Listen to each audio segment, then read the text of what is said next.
You talked about the Wim Hof method. And for those of my community that don't know what it is, can you describe what Yeah. that methodology looks like? Yeah, so it was started by Wim Hof, who's a Dutch sort of, superhuman kind of guy. He's broken a lot of world records, some of which have been really harrowing near-death experiences. He's pushed himself beyond normal limits. He is a father. He's a grandfather now. So he's in his, I think, early 60s maybe. And he founded this method, but it's based on principles from Tumo monks. So the monks from the Himalayas, they do these breathing exercises to activate a sympathetic response in their body where they're like creating like an energizing, if you're a yogi, it's like a Kalabati style, like fire breathing, where you're like creating heat in your body. So these monks that were really the origin of this style of breathing used to do this breathing exercise out in the snow, and they'd wrap their bodies with cold, wet sheets, and then they would use this breathing to heat their bodies up to warm and dry the sheets off their back. And Wim is a yogi first and foremost and studied Sanskrit. I mean, he went deep. He went really deep into yoga and still comes across that way because he can do every single pose. I mean, he's in splits. He's doing, the one-handed Superman pose. He's doing everything. And he studied these monks in Sanskrit, and then he brought these practices back to Europe and spent a lot of time in the Pyrenees, spent a lot of time in obviously the Netherlands where he's from. And basically his son and his family designed the business around these ancient practices because Wim was practicing them alone. He was just like a wild guy. He would go out into the cold, he'd jump into these frozen rivers, these lakes, he was climbing mountains, he was doing things barefoot in the snow, and it wasn't really a business, but his son actually pioneered this business of the Wim Hof method, which is known as three pillars. It's the breathing exercise, like I mentioned, is this activating breath where you're breathing rapidly over and over again, about 30 to 40 times, and you're following that 30 to 40 breath with an extended breath hold at the bottom of the exhale. And then it's mindset. It's being open and available to do difficult things like sitting in ice baths or climbing a mountain or doing a daily practice of this kind of intense breathing. And then the third most famous pillar is cold exposure, the modern health trend that we were just talking about before we hopped on, of cold plunge ice baths that is so popular right now. Wim Hof has a definite part in the popularity of this because he was maybe the first person of any notoriety to put this practice out there and to get into really cold water regularly. Listen, sports teams, animals in nature, Van Gogh, there's points in history where people and in nature where people have been doing this for forever. So Mm-hmm. I say all this stuff that like, yeah, this was ancient practices that have been put into modern application, and Wim Hof and his family have a big part in that modern application. That's beautiful that he hailed from yoga. I actually didn't know that, but it makes perfect Yeah, sense with breath of fire from Kundalini and just yeah, Ujjayi breathing, which is like literally what got me to meditate in the first place. I feel like the gateway, yoga is such a gateway for so many people. Um, totally. but I'm so And for curious. him, Yeah, I'm so curious. What was it like to train alongside him? Because you did some yeah. excursions with him, right? Like, do you have any Yeah, yeah, crazy yeah, yeah. stories? Yeah, it's like the guy that the night before you're at the bar, you're at the lodge on the mountain, he'll drink you under the table with beers, and then that next morning he'll be on the mountain in the dark, yelling to the troops, "Let's get going!" Raw energy, and then he'll climb the mountain faster than you too. So it's a lot of like kind of alpha strong energy. But when you get him when he's quiet, when he's chill, when he's relaxed, when there's not a big crowd around and he's not trying to be the loudest voice in the room, that's when you really get like the nuggets of wisdom and the really nice Mm, things.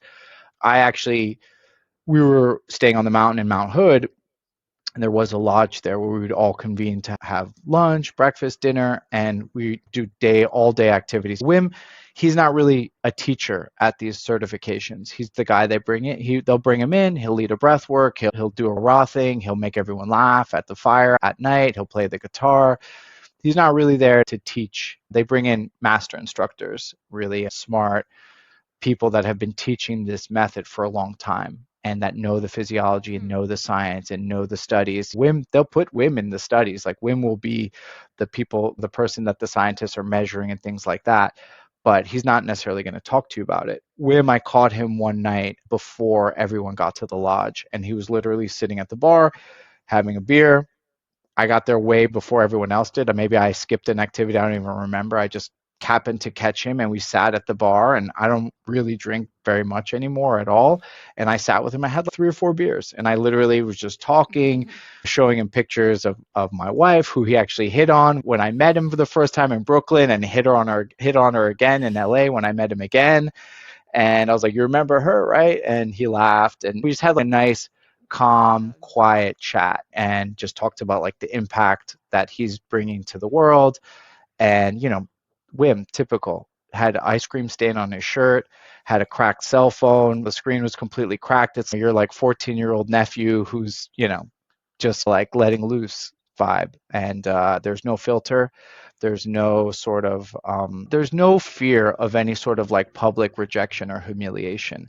And that's, I think, part of what gravitates people towards him and towards the method, because he is 100% himself all the time. And there's no sort of, I'm putting on this thing so people can, no, that's just him. He's a ham for sure, but that's just him. He's not embarrassed at all. Like, he'll wear the same ice cream stained shirt for 3 days, and then he'll just flip it inside out and have the others wear it inside out for the next 2 days. And that's just who he is. And I think But that's what people love about him.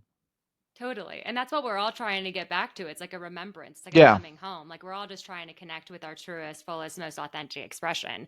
But that's interesting. I totally. didn't really know like the background of him being this cannonball personality, but having this like Yeah, centeredness. But that really speaks to the method. And can you speak to some of the scientific benefits or some of the most yeah. significant benefits that you've seen, your clients have seen? Yeah, and honestly, a lot of the benefits for Wim Hof method in particular are around, oddly enough, the breathing. It's not even really, the cold obviously has their benefits, and they've been studied for a long time. Like, it's a boost for the immune system, for the white blood cells in the body. You're also going to get a boost of red blood cells for the body. You're going to lower inflammation. The real study that kind of put Wim on the map was the Radboud study. So it was a study out of the Netherlands again, where they were measuring people after injecting them with an endotoxin similar to the E. coli virus, and everyone was getting really sick. Everyone was having this really harsh reaction. Of course, they're getting injected with this toxin. So fevers, vomiting, really sick. So Wim does the experiment, and he does this fast breathing, this almost like Kalabati, like rapid, advanced style of breathing, and he just keeps doing it. And he basically stimulated an immune system response by spiking his cortisol and his adrenaline. So he was like, and literally activated his sympathetic system by breathing.